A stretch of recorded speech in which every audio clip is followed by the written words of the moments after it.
Man, I consider my life nothing.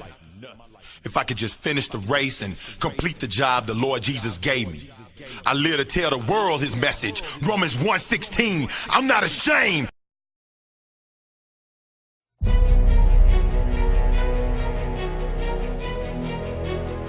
Kung luwas ang tao, makita yun ang ebidensya diha sa mga binuhatan. It is He who has provided us with everything that we have. Amen. If you are tempted to give up on your Christian life, to give up on your prayers, I just like to say this, don't give up.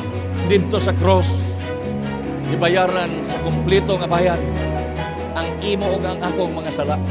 Isingit nato sa pinakataas na pagkay. Hosanna in the highest! He is the supreme being in the entire universe. There is no one else who is as great, as powerful, as glorious, as almighty as our God.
Today we are blessed to have somebody share the Word of God to us, and I took this opportunity to have one of our international pastors to share the Word of God because we hardly get to hear them, and we would also like to know what the Lord has been doing in their own lives and in their own ministries. And I would like us to please pay attention and listen to one of our pastors in the international arena, and that happens to be Pastor Jun Ang of Lakewood, California, Living Word, Lakewood, California. Just a little bit of introduction because some of you may not know him. When I was working as a young pastor and we were doing ministry in Magellan Hotel, I recall the time when this young man, he was a young man at that time, he was still in high school, when he first entered the midweek gathering. And from that time onwards, I saw his love for God, I saw his commitment, I saw his desire to serve God. And he got himself involved in what some might call really trivial ministries like Hakot ministry. He was part of that, but he put his heart into it. Later on, he became our sound technician, and then he became part of the worship team. And then it's interesting how the Lord confirmed his call in ministry. At that time, I think I had 2 emergency situations during the afternoon service. And I could not bring myself to go to our venue at Belvic Theater at that time, otherwise known later on as Odeon. And I had to call him up because he was the one manning the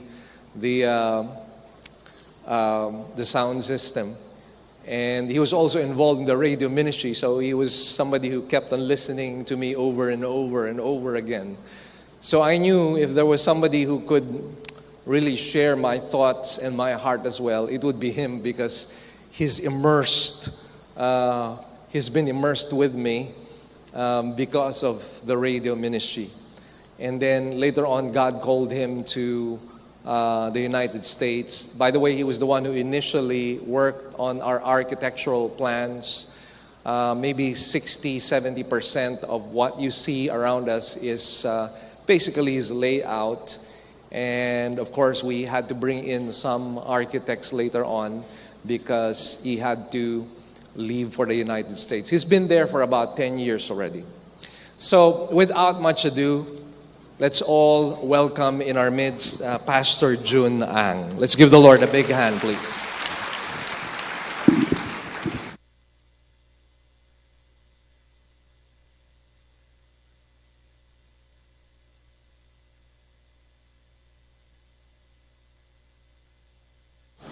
Good morning.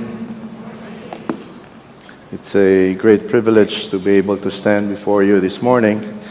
And if there's one thing that, humanly speaking, of course, it scares me, is to stand in this pulpit. As Pastor Mel shared, he's my spiritual father, and I know how he has guarded this pulpit. And all along, it's like my prayers always, let me just stay where I cannot be seen, because it's really scary. But God is gracious, amen? And even with that introduction, it's just by God's grace that all of these things have been made possible. Not by might nor by power, but by my Spirit, says the Lord, amen? Amen. Greetings also from Lakewood. Actually, the name of the church is Lakewood Living Word. So if but we're meeting in Garden Grove. As I always say, it's like saying Living Word Talisay meeting in Banawa. So it's kind of weird. Yeah. The reason why that happened is because the city kicked us out of where we were meeting. We're meeting in a very small place, and it's a commercial area. But someone reported us to the city that there's a church there. So I got a letter stating we have 10 days to vacate. And that's why we moved out. But by God's sovereignty and goodness, God opened up a bigger place for us. I think about 3 times bigger. And it also paved the way. We're starting to do also a TV ministry. It's in satellite and online. But we're still trying to learn the ropes. And all of these things that God is doing. So if ever you're in the area, kindly do drop by.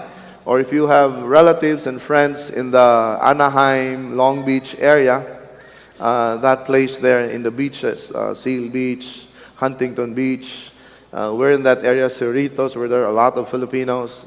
Even Carson, because it's virtually something like 30 miles? About 45-kilometer radius.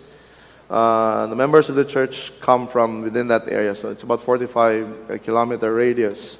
It's about 10-15-minute drive. So again, if you have friends there that we can bless, do get in touch with us.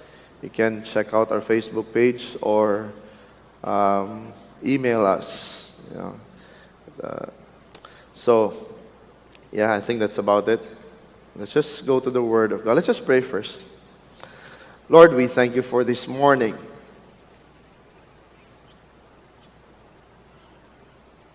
Lord, we thank you that we have such a great God. Indescribable. You're a God who is greater than we can ever imagine. You're so big. You are able. You conquered the grave. You rose from the dead. You took our place on the cross, Jesus. You suffered for us. And all these countless things that you have done on our behalf and for us, we thank you so much. We thank you even that this morning you have gathered us here to adore you, to worship you, to sing of your greatness, and even to learn of who you are, learn of your word. Thank you for the gift of your word. Thank you for the continued freedom that we have to gather as your people. Thank you for this place that you have blessed the church, that we can gather comfortably, that we can gather rejoicing in what you have done. Lord, this day is all about you. This gathering is all about you. So, Father, as we go to your word, which is all about you, we pray that we get to see this. Holy Spirit, we pray, we ask you to come, make your presence manifest, bring your conviction, bring correction, bring instruction, bring encouragement, that when we will be leaving this place later, we would have been transformed. We would have met with our God. Our love for you would have grown, and will continue to grow leaps and bounds. We might know how to live for you.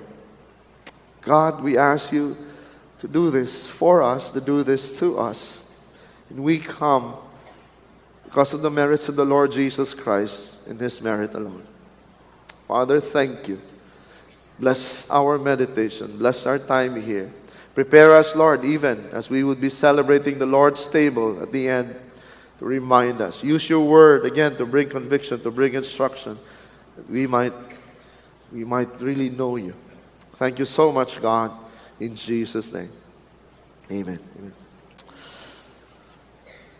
I'll be sharing from the book of Psalms, Psalm chapter 5. And before we go to the message, just can I request all of us to just stand as we read Psalm chapter 5 as a sign of reverence for the presence of God, as we read His Word. Psalm chapter 5. I'll be reading from the New American Standard Version. It says here, "Give ear to my words, O Lord, consider my groaning. Heed the sound of my cry for help, my King and my God, for to you I pray. In the morning, O Lord, you will hear my voice. In the morning I will order my prayer to you and eagerly watch. For you are not a God who takes pleasure in wickedness. No evil dwells with you. The boastful shall not stand before your eyes. You hate all who do iniquity. You destroy those who speak falsehood. The Lord abhors the man of bloodshed and deceit. But as for me, by your abundant loving kindness, I will enter your house. At your holy temple, I will bow in reverence for you. O Lord, lead me in your righteousness because of my foes. Make your way straight before me. There is nothing reliable in what they say. Their inward part is destruction itself. Their throat is an open grave. They flatter with their tongue. Hold them guilty, O God. By your own devices, let them fall. In the multitude of their transgressions, thrust them out, for they are rebellious against you. But let all who take refuge in you be glad. Let them ever sing for joy, and may you shelter them, that those who love your name may exult in you. For it is you who blesses the righteous man, O Lord. You surround him with favor as with a shield." These are the words of the living God. You may be seated right now. I'd like to call this, why prioritize praying? Why prioritize praying? You know, this is a very beautiful psalm, a psalm of David. And there are a lot of things that we can learn from this psalm, actually. And I do believe we don't have enough time to do that. In fact, I believe this psalm alone can become a conference. It's a very beautiful psalm, a cry of David.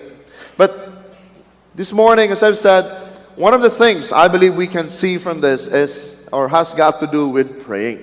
Okay, we all know. We all know a lot, right? And we know. We also know that knowing is not the same as doing, right? Knowing is not the same as doing. We know a lot of things, but rarely do we do what we really know. You and I know that we ought to prioritize prayer, right? Hello? Who believes that we ought to be prioritizing prayer? Praise the Lord.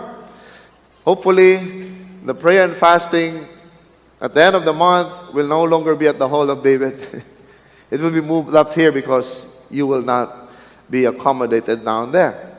You know, this church, as Pastor Mel mentioned, I've been with this church for almost 30 years, actually, 1988. That's 28 years. And one of the things that I have come to learn all these years is that the secret of this church is really prayer. You might be wondering why all of this prayer and fastings, the IPM, the prayer mountain. Why? Because it is very important. Back in the States, I have pastor friends, we have pastors fellowship, and they would be asking, what has happened to Living Word? They hear how God has blessed the church. In fact, yesterday, I was having lunch with Pastor Mel and Sister Marie, and we were kind of recounting for the past 30, 35 years, how many churches, all in all, it's about 90, probably more than 100, in that area. And if you really think about it, if you do the math, that's like every quarter, there's a new church that's being opened. And how did it come about? It has come about not because we have schemed. I don't know. As far as I know, Pastor Mel doesn't have a 10-year plan. You know, by this time we would have this much. This is what we will do, strategies and everything. Now, there's a place for that, okay? I'm not saying we don't plan. I'm not saying we don't strategize or what. But the thing is this, the secret to all of these things, everything that you are seeing here right now, is just really prayer. That's the secret of the church.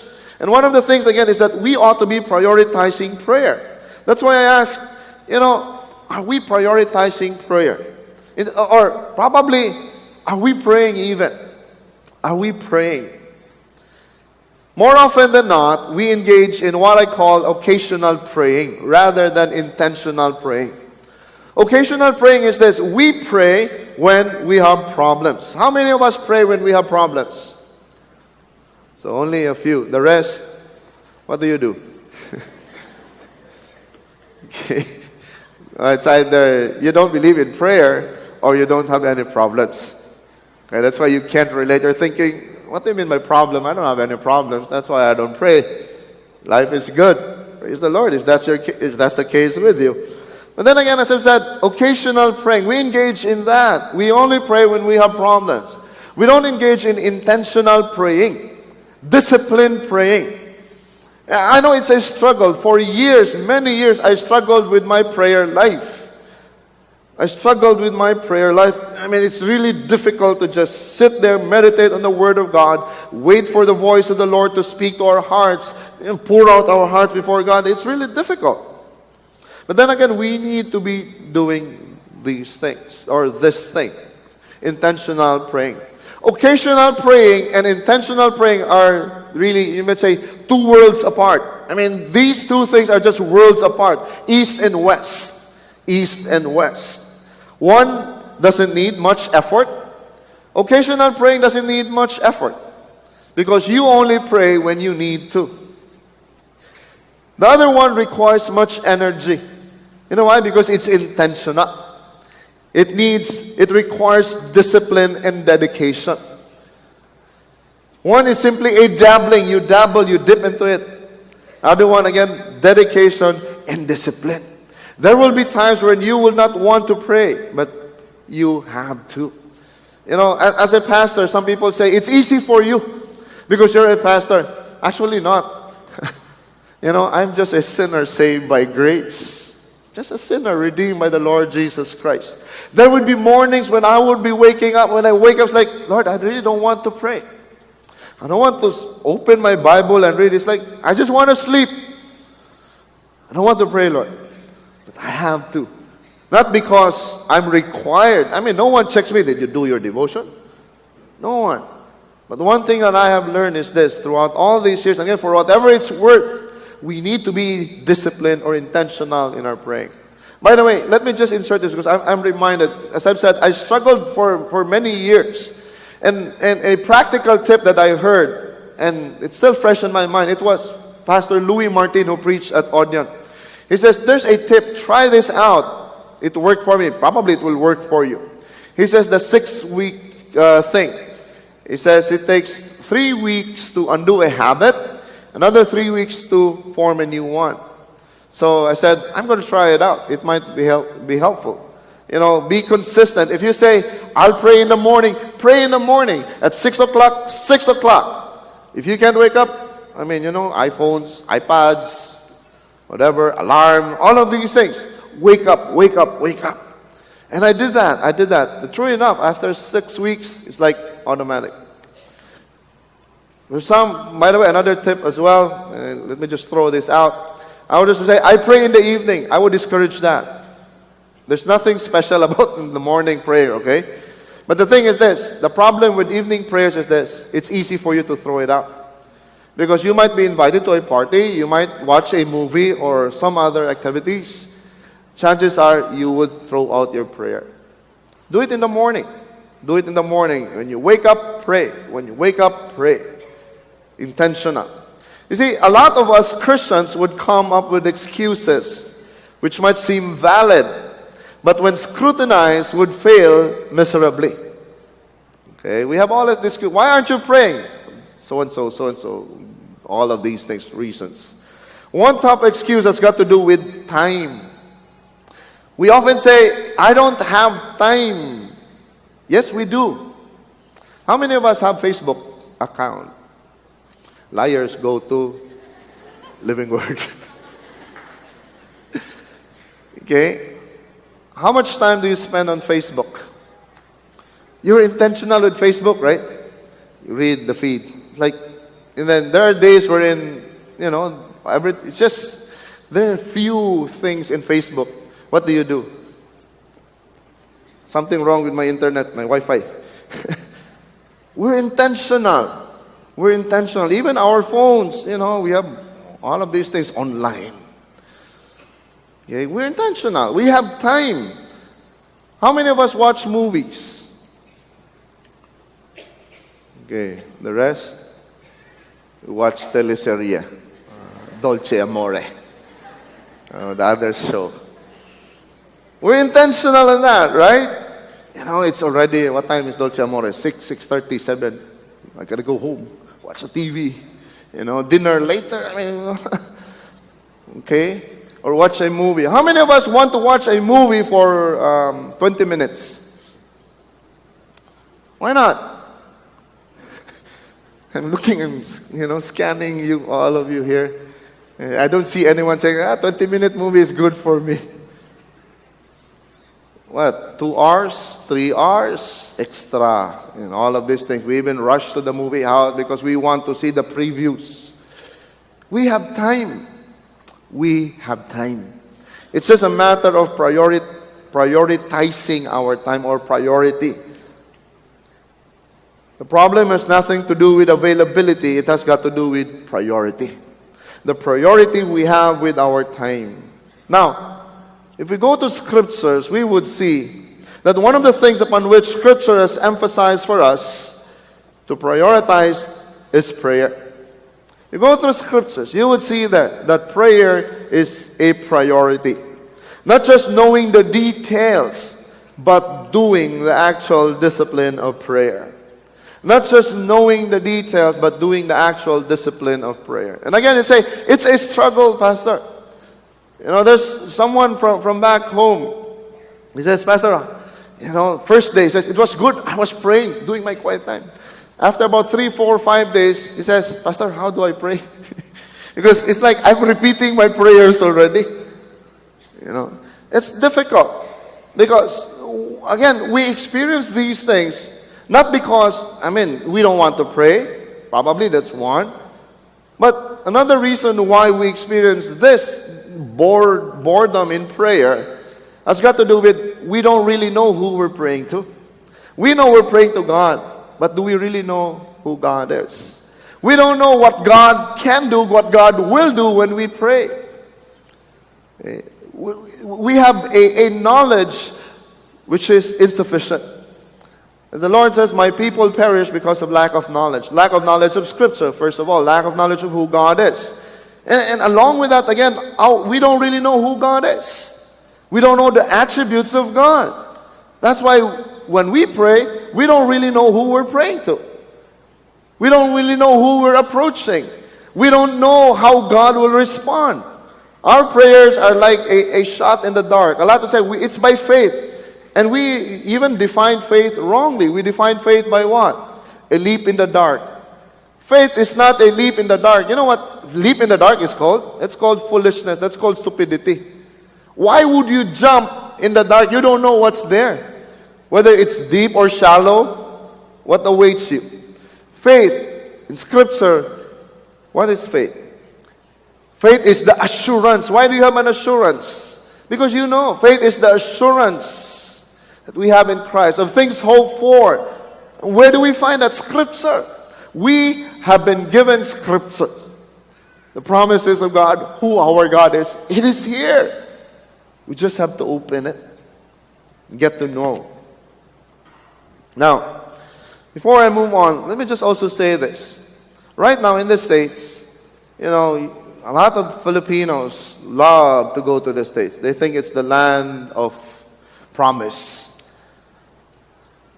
If you are thinking that way, I would like to quash that thinking. I would like to tell you that's so not true. You are so blessed here. Right now, America is going down. And people would ask me, will America rise up again? I'm skeptical. The way I see it, America can no longer recover. It's still a superpower because of military might. But what's happening in America right now is really crazy, especially when it comes to the spiritual aspect of man. Spiritual lives, Christianity. You know, prayer is thrown out. Churches right now are more concerned about events, about activities, about shows, and all of these crazy things. Prayer, that's the last thing on their mind. Churches are being closed. Pastors resigning. In fact, one of the biggest church, it was an icon back then, Crystal Cathedral. Eventually, they drifted. They started right, they drifted. They had positive thinking, prosperity, gospel. And you know what? After 30 years, I think? 40 years? You know what? They sold their building. They're no longer there. And it is really crazy. Why? Because prayer is no longer important. You know, we have fellowship of churches there as well, Filipino churches. We have sports fest, basketball, evangelistic event. Basketball, a lot of people go there. Also, we have every quarter an inter-church prayer meeting. So we host different churches. You know what? There are more people who go to the sports fest than to the inter-church prayer meeting. I get to wonder why. Why? That's where we are right now. That's why America is going down.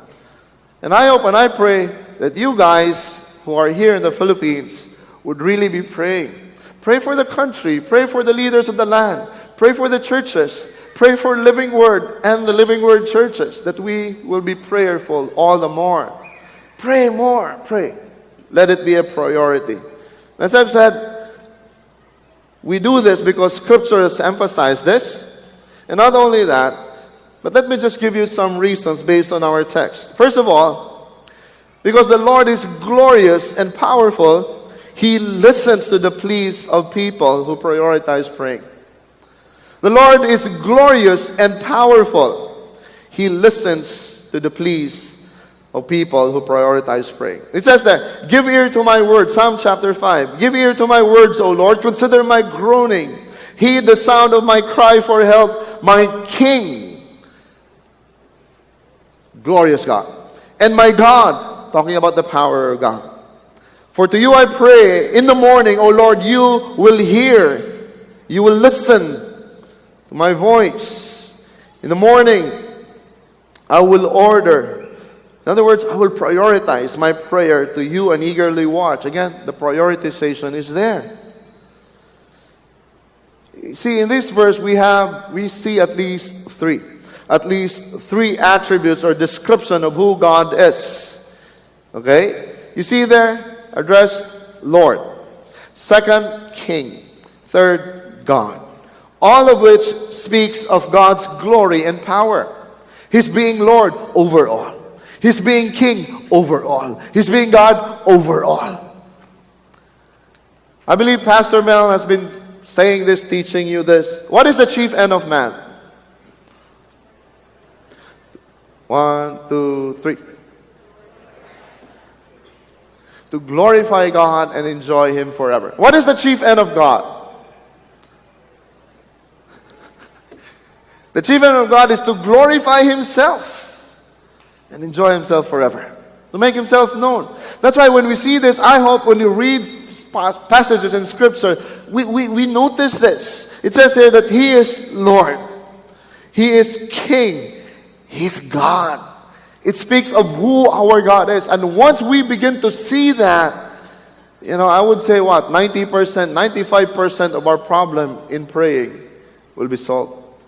Why? Because that is a very great encouragement. And not only that, when I say, God is glorious, the Lord is glorious and powerful, He listens to the pleas of His people who prioritize praying. If you really think about it, God is not required. God doesn't owe us any favor whatsoever. And God is not required to listen to us. We can pray till kingdom come, and if God chooses not to listen to us, it doesn't change the fact that He is glorious and that He is good. He is God. Amen? When God hears us, it is because He is merciful, He is kind. When God listens to our prayers, the reason why He listens, He answers us more than anything is because He wants to reveal His glory. He wants to show us that He is powerful. He wants to show us that He is glorious. If you really think about it, do we really need to ask from God to do something? God can do anything He wants, right? The Bible says that your Heavenly Father knows what you need even before you ask of Him. Just give you one illustration. How many of us breathe every day? Okay, so the rest? Aquaman. How many of us ask for oxygen every day? How many of us ask, Lord, I'm going to breathe right now, please provide oxygen? What if God will say, you've owed me so much oxygen, you've lived long enough on the earth, and you breathe a lot? Okay, this is your bill. Settle this first before I continue the supply. Just like VECO or MCWD. What do you think will happen to us? We'll be dead. Right? See there? We don't ask for that, yet God gives it anyway. But why is it that God asks us to ask of Him? Because He wants to show us His power and His glory. And when He listens to the pleas of people who prioritize praying. Let me just give you some other verses just to show us that this is what Scripture really emphasizes. 2 Chronicles 15 verse 4. But in their distress, they turned to the Lord God of Israel, and they sought Him. Look, and He let them find Him. He let them find Him. He allowed the Israelites to find Him. Isn't that glorious? That's why I say we can pray till kingdom come, and if God so decides that He will not listen to us, it doesn't change the fact that He is glorious. In fact, I would even say, that's glory. Because you and I don't deserve to be heard by God. No one. Yet God is good. Hebrews 5:7. The Lord Jesus Christ, in the days of His flesh, He offered up both prayers and supplications with loud crying and tears to the one able to save Him from death, and He was heard because of His piety. Jesus, how did He pray? He prayed with loud crying and tears. How do we pray? We pray as if we are sending text message. We pray like we're giving to God a grocery list. Fill it up. I'll be back. Every time I think of prayer, I'm always reminded by an illustration that Brother Dodong used to give regarding prayer, regarding how we pray. He used to show this. Again, this is an illustration, okay? So don't write me, don't complain about this, or crucify me. He says, we're like this. We come to God, we present our request, and God is our Father. He says, okay, this is what you want. And God, in a sense, turns around, goes to His cupboard, okay, picks out, this is for my daughter, for my son. And when God turns around, it's like, okay, where did you go? We pray that way. We pray that way. We don't really prioritize prayer. We just shoot prayers. Jesus himself did that. He prayed with loud cries and tears. Seriously, it's like, Father. James 5:13. Is anyone among you suffering? Then he must pray. Is anyone cheerful? He is to sing praises. Is anyone among you sick? Then he must call for the elders of the church, and they are to pray over him, anointing him with oil in the name of the Lord. And the prayer offered in faith will restore the one who is sick, and the Lord will raise him up. And if he has committed sins, they will be forgiven him. Therefore, confess your sins to one another and pray for one another so that you may be healed. The effective prayer of a righteous man can accomplish much. Elijah was a man with a nature like ours, and he prayed earnestly that it would not rain, and it did not rain on the earth for 3 years and 6 months. Then he prayed again, and the sky poured rain, and the earth produced its fruit. See there? Elijah prayed. First, Elijah prayed, no rain. Why? Was it because Elijah just wanted, I hate King Ahab, no rain? No, because God commanded him to do that. He prayed. The heavens were shut, famine. The Lord showed his power. And afterwards, God said, it's time for you to show yourself to Ahab. And then pray. Pray, rain will come. It did come. It did come. Why? Because God wants to show his power, his glory. And not only that, but Elijah, when Elijah prayed, if you read the story there, Elijah didn't just do, Lord, pray. Lord, rain. No. Elijah prayed, asked his servant, try to see what's happening out there. Do you see anything? Nothing. Prayed again. See anything? See that? Prioritize praying. Second, it's because the Lord is holy and full of mercy. He brings about sanctification when praying is prioritized. The Lord is holy and full of mercy. He brings about sanctification when praying is prioritized.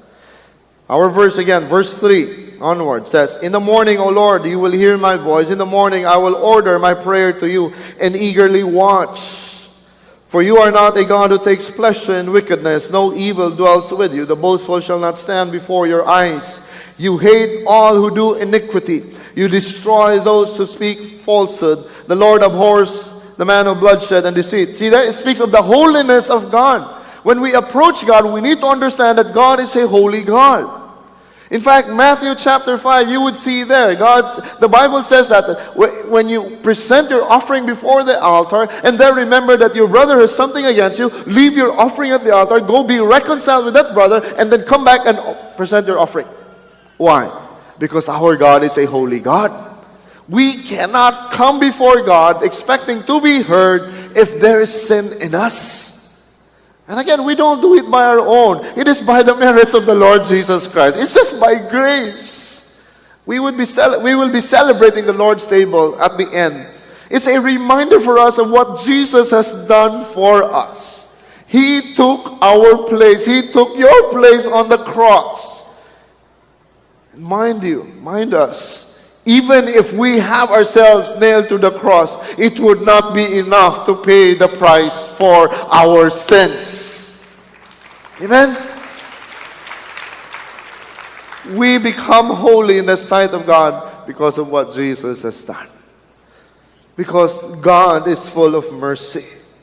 That's why in verse 7, David says this, but as for me, by your abundant loving kindness, your abundant loving kindness, Lord, you are full of mercy.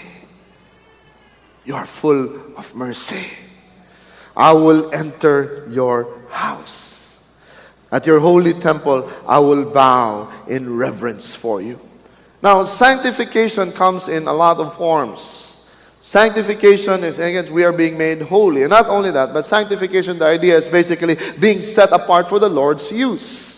Being set apart for the Lord's use. When we pray, we get to see, we understand that God is holy and that we can approach Him only by His mercy. And as a result, you know what? We begin to see things in a different light. Everything in our lives, we begin to see from God's perspective. It will be for God's honor. It will be for God's glory. It will be for God's use. No matter what we are praying for. Even the results, It will no longer be selfish. Philippians chapter 4, verse 6. Be anxious for nothing, but in everything, what? By prayer and supplication with thanksgiving. Let your requests be made known to God. Next verse, very beautiful. And the what? Peace of God, which surpasses all comprehension, all understanding, greater than we can ever imagine, will guard your hearts and your minds in Christ Jesus. Not only guard your hearts and minds, it will guard your hearts and minds in Christ Jesus. Some people say, I pray so that I will have peace of mind. You know, that's what you call transcendental meditation. That's demonic. That's New Age. When we pray, the peace of God will guard our hearts and mind in Christ Jesus. That's why I say sanctification. The peace that we feel will not be passive. It will be active. It will be faith. It's not irresponsibility. Some people say, I have prayed already by faith. No, it's not. Again, if you have heard the voice of God, I mean, of course, stand on it. But then again, that peace which guards our minds and hearts will cause us to act responsibly, will cause us to do things for God's glory. Whether you move forward, you stop, or you retreat, however God wants you to do, however God wants you to address your situation, it will be for the glory of God. That's why I say set apart, sanctified, sanctification. Once we get to see that, when we pray, Lord, this is for you, our prayers will be right. We see, Lord, you are full of mercy. We begin to approach God in a right manner, in humility. Sister Karen said that we are forever beggars of your mercy, of your grace. Forever beggars. Forever. You know, in the streets, you see people begging, right? How many of us here have experienced beggars who come to you and when you give them something, they complain? Huh? You experienced that? When they did that, were you rejoicing? Saying, yeah, good job. Do it more. You know, every time you beg, someone gives you a complaint. You feel insulted, right? Back of our minds are thinking, it says, you are the one needing. Beggars, as they say, can be choosers. A lot of times we do that with God. We do that with God. All because we don't understand that God is a holy God. That's why we can approach Him, because He is full of mercy.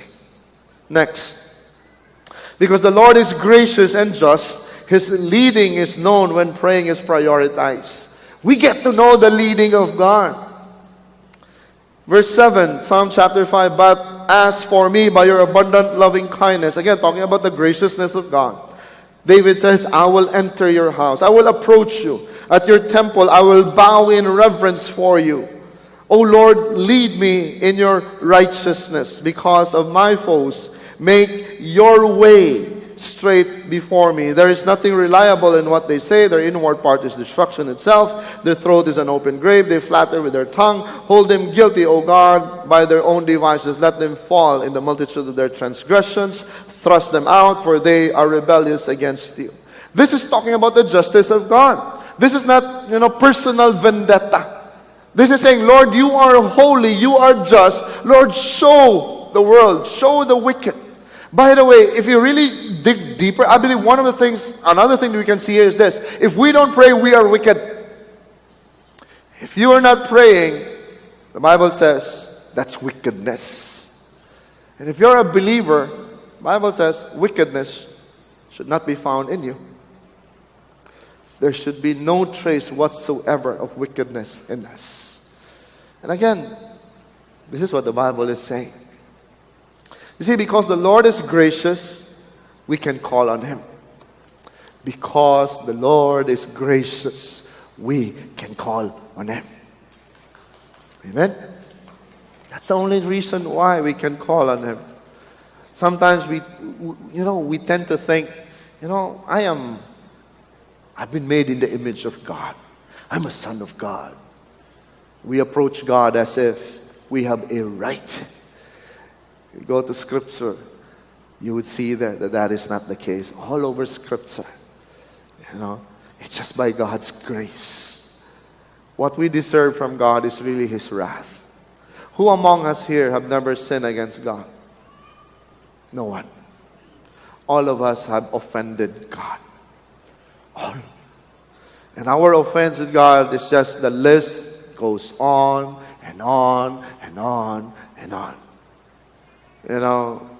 God is not like us, forgetful. We apply even the saying which goes, forgive and forget. God does not forget. He chooses not to remember. That's what the Bible is saying. I will throw your sins into the sea of no remembrance. In other words, God knows it's there, but it is covered by the blood of Jesus. That's why He doesn't open it up. But it is there. Think about it. If God forgets our sins against Him, then He is no longer God. He's developed dementia. He needs the medicine, Gilco, whatever. What you're taking right now. God doesn't forget.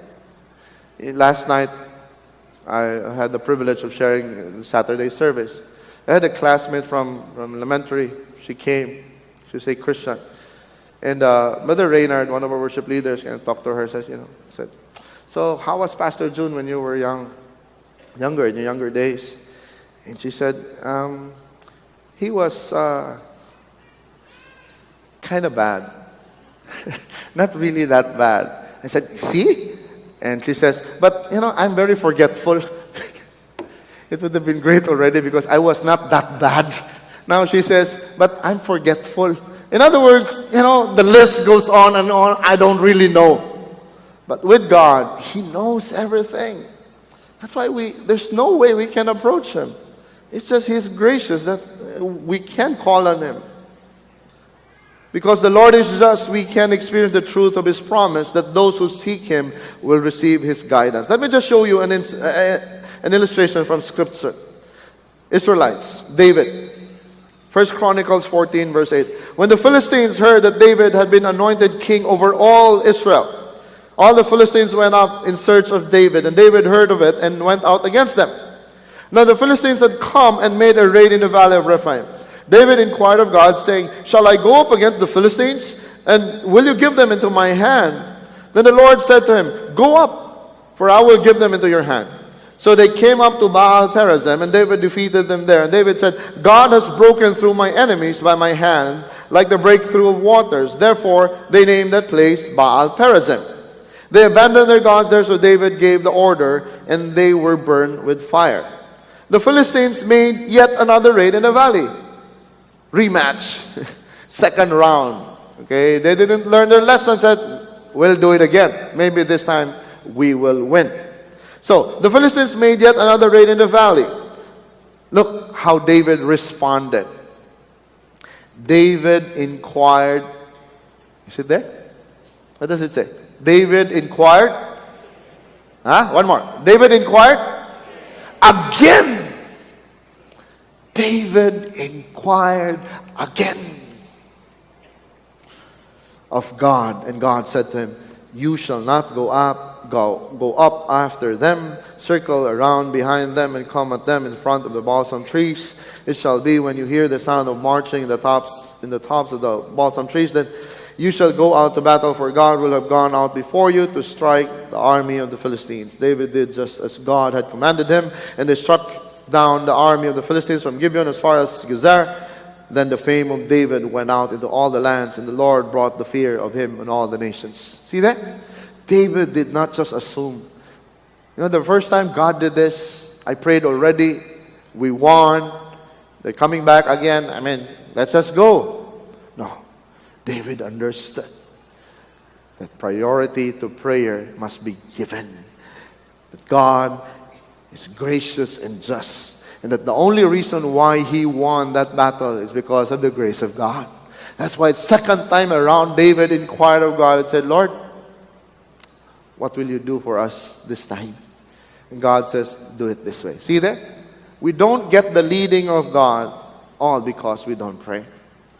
We suffer needlessly. I would always say that. We suffer needlessly. All because we don't seek God. It is so sad because a lot of us Christians nowadays believe in the lies of the devil. One lie of the devil is this: when all else fail, try prayer. Have you heard that? That's saying, when all else when all else fail, try prayer. Okay, we do that. You've done everything you can. Now it's time for you to pray. It is sad because that should not be the case. Prayer should be our first recourse, not our last resort. I repeat that. Prayer should be our first recourse, not our last resort. That's why we suffer needlessly. We don't get the leading of God. We go this way when God says go this way. And again, mind you, we cannot twist the arm of God. God will always have His way. If we go this way, God owns time. He does not bound by time. God will say, okay, I'll just wait for you. In time, you will go back. If you are a believer, that is. If not, God might give you over to your depravity. Another example, the Lord Jesus Christ Himself again, Luke chapter 6, verse 12. It was at this time that He went off to the mountain to pray. And He spent the whole night in prayer to God. And when day came, He called His disciples to Him and chose what? 12 of them, whom He also named as apostles. Why would Jesus pray in choosing the 12? Didn't He know? He knew. He was God. He is God. Amen? Hello? Jesus is God, right? So He knew. Why did He have to pray? I believe more than anything, or one of the things we can see from that is to teach us that we ought to be praying. If our Lord Jesus Christ prayed, how much more us? If our Lord Jesus Christ prayed for leading of the Father, Jesus says, I do not do anything on my own. I do that which I see the Father is doing. Leading of God. When we pray, God is gracious. He leads us by the hand. Fourth, the Lord is generous and faithful. We prioritize prayer because the Lord is generous and faithful. His blessings are received when praying is prioritized. Do you believe that God is generous? Only a few. The rest, you don't believe that God is generous. Probably that's the reason why you're not praying. That's the reason why you're not receiving. The Lord is generous. Amen? He is generous. Just look around you. Just look around you. You would see, you can see the generosity of God to this church. Look at yourselves. You're sitting in blue, comfy, nice chairs. Air conditioned. That's God's generosity. We used to sit on wooden chairs. That was still God's generosity. We get to sit on chairs. All over us. Look at what you're wearing right now. That's God's generosity. That's God's faithfulness. How many of us are fasting today? 1, 2. How many of us have not had a meal for the past 2 days? I don't see anyone. That's God's faithfulness. That is God's faithfulness. That is not because you worked hard. That is not because you're gifted. That is not because you have all the riches. It is not because you can afford. It is because God is generous and faithful.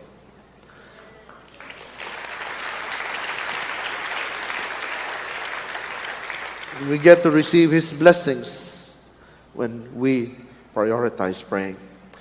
Verse 10, Psalm chapter 5 until 12. Hold them guilty, O God, by their own devices. Let them fall in the multitude of their transgressions. Thrust them out, for they are rebellious against you.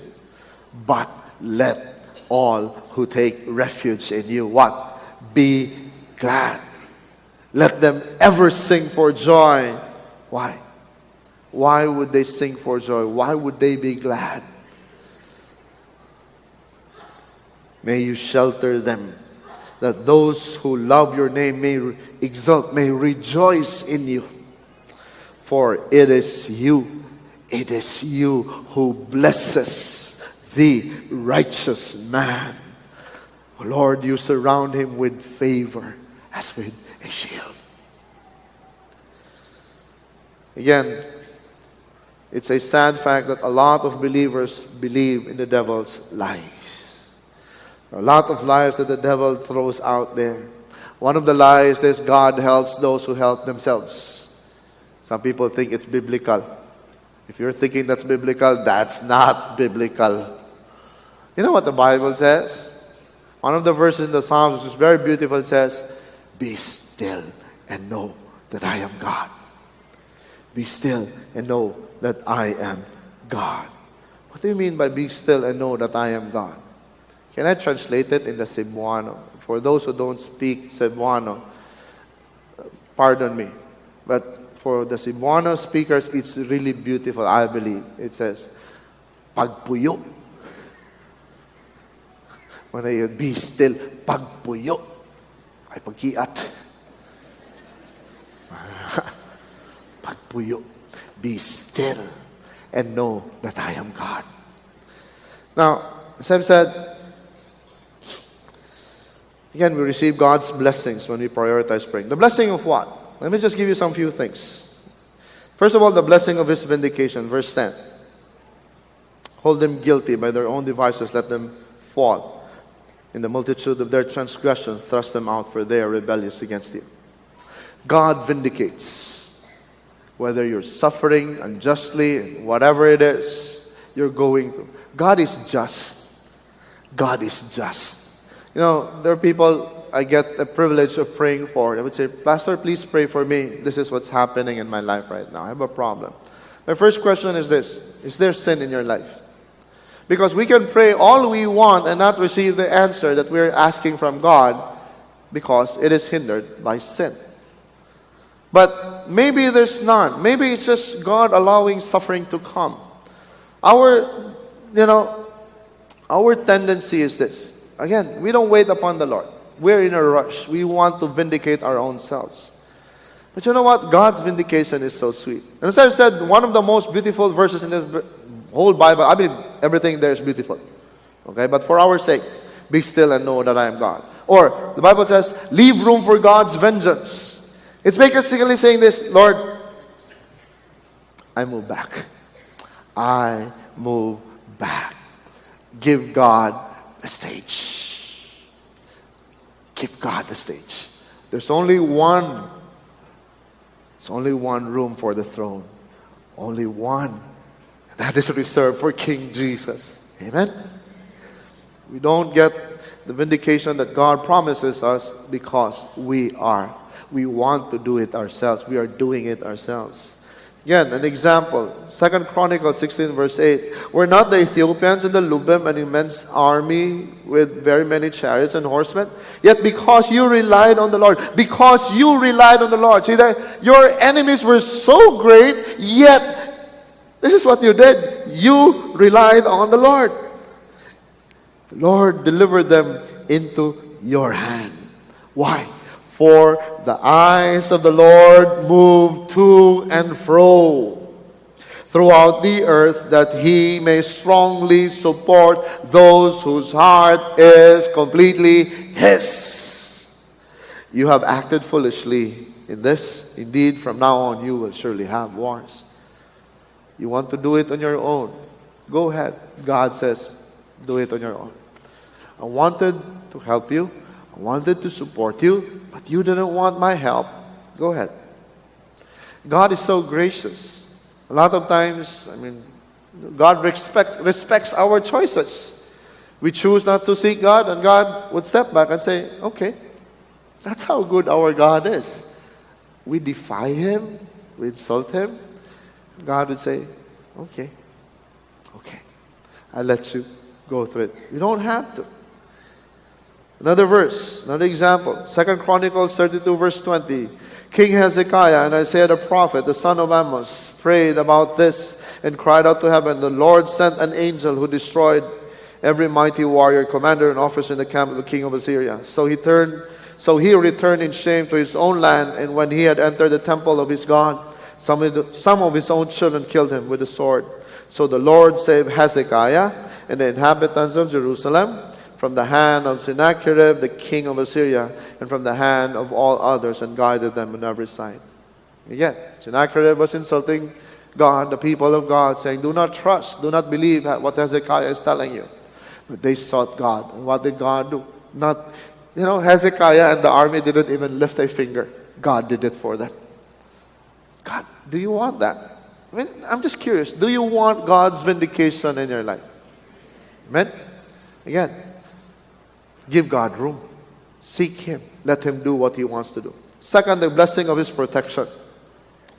The blessing of His protection. Verse 11, let all who take refuge in you be glad. Let them ever sing for joy. May you shelter them, that those who love your name may rejoice in you. When we pray, again, because God is generous and faithful, the blessing of His protection will be experienced by us. One of the things that I've experienced in my life is really the protection. I clearly see the hand of God move. And again, this is as a result, as I've said, by God's grace, again, prayer, how God intervenes. About 12, 13 years ago or somewhere there, we were still at Odeon. We were still planning to do this. After the practice of the worship team, we were crossing near Fuente, J. Lorente. Anitas, used to be Anitas. I don't know if there's Anitas is still there. We were crossing that. We were waiting for the stoplight, the man to turn green. When we were crossing, there was this guy driving his Pajero, ran the red light, almost ran us over. And my initial reaction, I had a rolled paper, carry some plants. I cannot tap his car. What's wrong with you? The guy stopped, and we just kept on, like we went our way. He got down, pulled out his gun, went after us. And one of those who were with us says, Jun, he has a gun. So I turned around. When I turned around, I saw him brandishing his gun. First instinct is, a lot of things going through my mind. I repented, Lord, this might be my last. I'm going to die. I want to be sure I'll be saved. Please forgive me, Lord. Running through my mind, and at the same time scheming as well. What am I going to do if you come near? If I'm going to die, I'll bring you with me. All of these crazy things. But in God's goodness, the Lord just spoke to my heart, and it was very clear, the words of God. A gentle answer turns away wrath. Just kept on ringing. A gentle answer turns away wrath. And for those of you who know me, I'm not gentle. God saying, God's blessing of protection. I want to protect you, son. I want to protect you, son. So I just apologized. And I'm an NBI and everything. Oh, who cares if you're NBI? Ask for my ID. Oh, give me my ID. Go ahead. And we went to the house of Sister Joanna, Brother Reynard's wife, if you know him. I called up my father-in-law because he's a lawyer. Tried to consult him. What am I going to do? And this guy looked for us. When he came, he found us, the house, he got out. He was looking, where's that guy and everything. And Sister Karen, she was very brave. She was the one who, I don't know what was running through her mind as well. She said, making a phone call. Wow. By the way, during that time, Arab was the president, President Arab. And for those of you who were aware, one of the most powerful guys during the time of Arab had the same last name as I have, A-N-G. So, and Sister Karen, it's just amazing how God does things. He didn't know who I was calling when he looked at my name. Who is this guy calling? When I came down, it's like everything was settled. He also apologized and everything. But the thing is this, the protection of God. God wants to protect us. Luke 22 verse 40. Let me just show this. When he arrived at the place, he said to them, "Pray that you may not enter into temptation." And he withdrew from them about a stone's throw. And he knelt down and began to pray, saying, "Father, if you are willing, remove this cup from me, yet not my will, but yours be done." Now an angel from heaven appeared to him, strengthening him. And being in agony, he was praying very fervently, and his sweat became like drops of blood falling down upon the ground. When he rose from prayer, he came to the disciples and found them sleeping from sorrow, and said to them, "Why are you sleeping? Get up and pray that you may not enter into temptation." The greatest protection that we need is protection from ourselves and from the devil and his cohorts.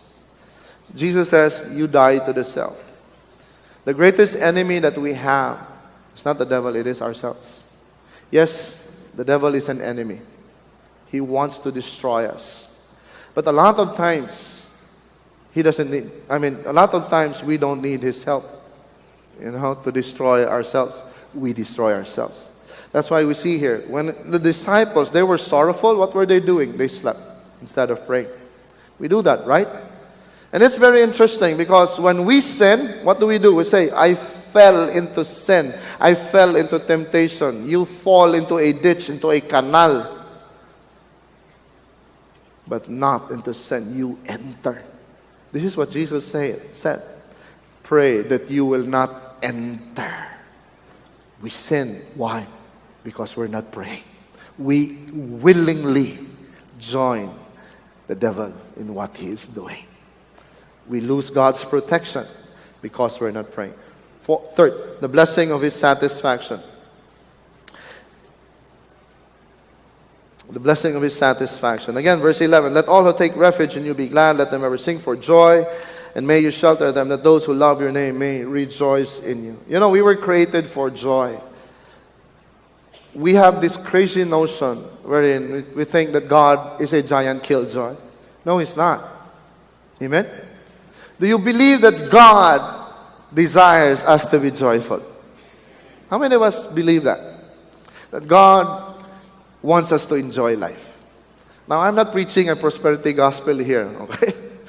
I don't believe in that prosperity gospel. I hate that. I hate the prosperity gospel. But God is a God of joy. He wants us to be enjoying the life that He has given us, the way He wants it. That's why it says here, may you shelter them, that those who love your name may rejoice, may exult, may find their joy in you. When we pray, we receive the blessings of God's satisfaction. God allows us to be satisfied with the lives that He is giving us. I'm not saying that all your problems will be gone. I'm not saying that tomorrow your bank accounts will be overflowing, that you will need more banks than Cebu has. No, I'm not saying that. You might continue to suffer. You might continue to have problems, and even they might become bigger. But your life will change. You will begin to see it from God's perspective. That's why Jesus said in John 16:22, therefore, you too have grief now, but I will see you again, and your heart will rejoice. How do we see Jesus? How do we get to see Jesus in this life? We get to see Jesus when we pray. If we're not praying, you don't get to see Jesus. You have to wait till you die. That is, if you get to see Him. So I've said, if you're not praying, probably you will not see Him. Okay, I'll be done. In that day, you will not question me about anything. Truly, truly, I say to you, if you ask the Father for anything in my name, He will give it to you. Because God is generous. Until now, you have asked for nothing in my name. Ask and you will receive, so that your joy will be made full. Why does God ask us to pray? So that we will be joyful. Last, the blessing of His provision. The blessing of His provision. Verse 12. For it is you who blesses the righteous man. Lord, you surround him with favor as with a shield. God surrounds us with favor as with a shield. It's a protection. It's a barrier. It's our confidence. It's our security. The provisions of God. God will never fail. God will never fail us. Matthew 7 verse 7, ask and it will be given to you. Seek and you will find. Knock and it will be opened to you. For everyone who asks receives, and he who seeks finds. And again, the idea there is keep on knocking, keep on asking, keep on. Keep on. For what man is there among you who, when his son asks for a loaf, will give him a stone? Or if he asks for a fish, he will not give him a snake, will he? If you then, being evil, know how to give good gifts to your children, how much more will your Father who is in heaven give you what is good to those who ask him? God is a good God. Do you believe that? God is a generous God. Do you believe that? Are you asking him? Why not? Why not? If we really believe that God is a generous God, if we really believe that God is a good God, we will be asking him for everything and anything. And when he says no, we would say, okay, Lord, that's not good for me. When he says wait, we wait. When he says yes, and we rejoice in him, not in the blessing. And let me just give you a story. I never grow tired in relating this, and I'll end in a minute. My wife would always tell me that story is already too old. Come up with a new one. Okay, but this is something that happened to us while we were still here. We were doing the building, and during that time, I think I already committed to full-time ministry. When I went to the full-time ministry, I remember what Pastor Mel told me. He asked me, so I came to him and said, I'm committing myself to full-time ministry. I need your help. Help me to fulfill my calling. His first question was this, so are you just for Cebu? What do you mean? Will you just be for Cebu? I said, anywhere God will lead us. Anywhere. Okay, anywhere. And for the pastors, full-time workers, they have places which they're scared to go. Human sinfulness. I'm afraid, provision, suffering. We don't want to suffer. But during that time, I was stationed here. I was assigned here, got to help in the building. And one morning, my wife told me, no longer have food. I said, are you sure? So I didn't believe her. I went to our refrigerator, opened it. I saw water and ice and onions. I always say this back home, if I was a Mexican, that would be great because they love onions. But I'm Filipino, we cook it, we don't eat it. Okay? So that's a problem. Water and ice. I said, Lord, you promised when I got married, when my wife was pregnant, you promised this, you gave me this word. Psalm 37, I have been young, now I am old, yet I have never seen the righteous forsaken or their children begging bread. Lord, we might be begging bread now. Please provide. So I went out of the house, came, I think here or at Odeon. I went there. If you think about it, no food, what's the solution? Have money, right? But the problem is I didn't have money as well. Okay? So you have money. If you have money, no food, that's easy. Go to the grocery, buy food, there's food. So the problem is this, I didn't have money. So where will you get the money to buy food? I was just praying. In God's goodness, the Lord's provision was this. Someone called us up. Are you guys free? Why? Come to the house, have lunch. Praise the Lord. We had food for lunch. And in God's goodness, so the problem is the dinner. Okay, lunch is taken care of. Dinner. Lord, still need money. No food yet. You know what God did? God touched the heart of that person. And she said, why don't you stay? And why don't you come back or stay for dinner as well? So lunch and dinner. Yeah, praise the Lord. God's provision. Lord, tomorrow is the problem. Still, no money, no grocery. Whew. Testing of faith. So, this person says, why don't you come back tomorrow for lunch? So breakfast, just skip breakfast, fasting. Forced fasting. And again, Lord, there's no money, dinner. Again, the story is the same. This person says, come back for dinner. The following day, God provided.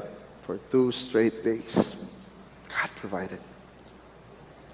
That is God's favor. That was God's favor, not because of us, but despite us. That was God's favor, not because I went into full-time ministry.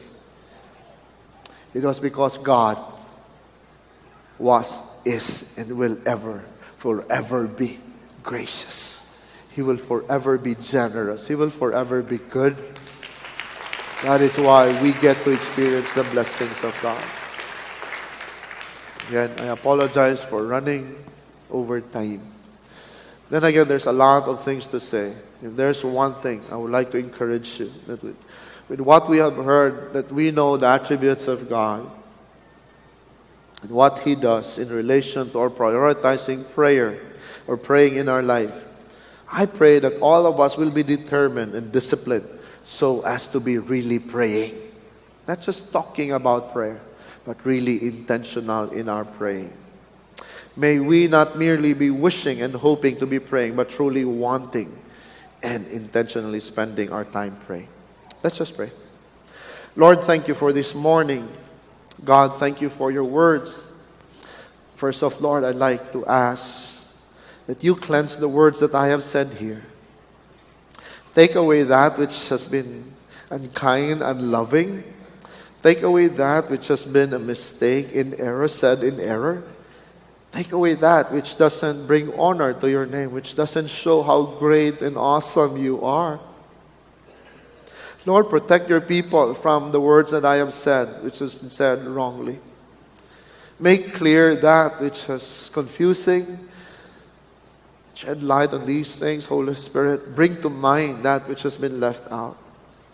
And we thank you for your word that you have given to us, that from it we can learn how we are to approach you, what you do. From it we know what what is expected of us. Father, thank you. Thank you so much, Lord, that we can call upon you. Thank you that it is all by grace. Thank you that it is all by the merits of Jesus. Thank you so much, Father. In Jesus' name. Amen. Good evening, friends. I hope that you enjoyed our TV broadcast. I hope the message that you just heard a while ago ministered to you. And I would just like to share one more very important point. I know that most of you decide to really be blessed in your lives, but really the most important blessing is for us to be able to go to heaven. And I know a lot of people are not thinking about it at this time, but whether you like it or not, life is very short. And so let me just share to you briefly how a person can have a saving knowledge of Jesus Christ. First of all, we need to understand that salvation is not by works, as the Bible says in Ephesians chapter 2, verse 9. Rather, the Bible says that salvation is by grace through faith. And that means salvation is something that we receive not because we deserve it, not because we worked for it, but somebody else took our place. And that somebody who took our place is none other than Jesus Christ himself. He died on the cross to pay the penalty of our sins. And by doing that, he satisfied the holy demands of God. He satisfied the justice of God, thereby paving the way for us to receive his own righteousness, the righteousness that we receive from his offering of himself. And that being the case, we are perfected through Jesus Christ. And that is why one of the 7 last words was this: it is finished. And what the Lord Jesus meant at that time is that he had already completed the work of salvation. All we need to do is receive salvation, receive what he has done for us. What we need to do as well is we need to repent of our sins. Now we need to understand that change will not come from our own strength and our own power. It will come because as we seek the Lord in our lives, as we accept Him as our personal Lord and Savior, the Holy Spirit comes upon us. He changes our hearts of stone into hearts of flesh. He places His Holy Spirit upon us that we might obey and follow His commandments. The Bible is very clear in John 3:16. For God so loved the world that He gave His only begotten Son, that whosoever believes in Him should not perish, but have everlasting life. That is yours. Eternal life is going to be your possession if you accept Christ as Lord and Savior of your life. Remember again, salvation is not your work, it is the work of Jesus Christ. And I pray that you will receive Jesus into your life right now. If you have decided to accept Jesus Christ as your personal Lord and Savior, you can pray something like this. Dear Lord Jesus, I acknowledge that I am a sinner and I cannot save myself because your standard is perfection. So I cannot be saved with good works as well. So Jesus, I thank you because you died on the cross for all my sins. I accept you right now, Jesus Christ, as my personal Lord and Savior. I accept the forgiveness that comes through the sacrifice of Christ. Please forgive me, Lord. And I ask that you might come into my life. Holy Spirit, come into my life, that I might become the person that you want me to be, even as I repent of all my sins. Once again, Lord, thank you for the free gift of eternal life through Jesus Christ. Amen and amen. Good evening, friends, once again.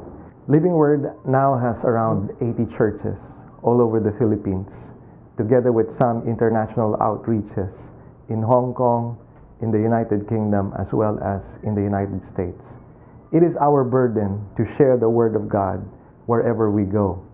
And we would like to be able to share the Word of God as well through the airwaves. We're coming out on ABS-CBN right after Sports Unlimited every Saturday. And likewise, we come out on Sky Cable, Channel 62, starting at 8 o'clock in the evening. We come out from Mondays to Saturdays. And we also have other broadcasts. We have one in Dumaguete. We have one in Kidapawan. We have another one in Butuan City. And very soon, we're going to have something in Palawan. So we hope that you will continue to patronize our TV program. We hope that the Word of God has really blessed you. And so I'd like to invite you to continue watching this TV show because we know that you will be blessed. As the Bible says, Jesus said, the words that I speak to you, they are spirit and they are life. The truth will set you free. God bless you. Thank you for watching Living Word. Before we go, we would like to extend an invitation to all those who would like to attend our Sunday fellowship services. We have two services in the morning, a Cebuano service at 6:30 a.m. and an English service at 9 a.m. And in the afternoon, we have a Cebuano service at 2 p.m. and an English service at 5 p.m., followed by our Tagalog English service at 7:45 p.m. We also have a Saturday service at 5 in the afternoon. Living Word Christian Churches of Cebu International is located at Good Shepherd Road, Banawa Hills, Cebu City. For more information, please visit our website at www.livingwordcm.com. Thank you for watching. Till next time, may God's grace and blessings be with you.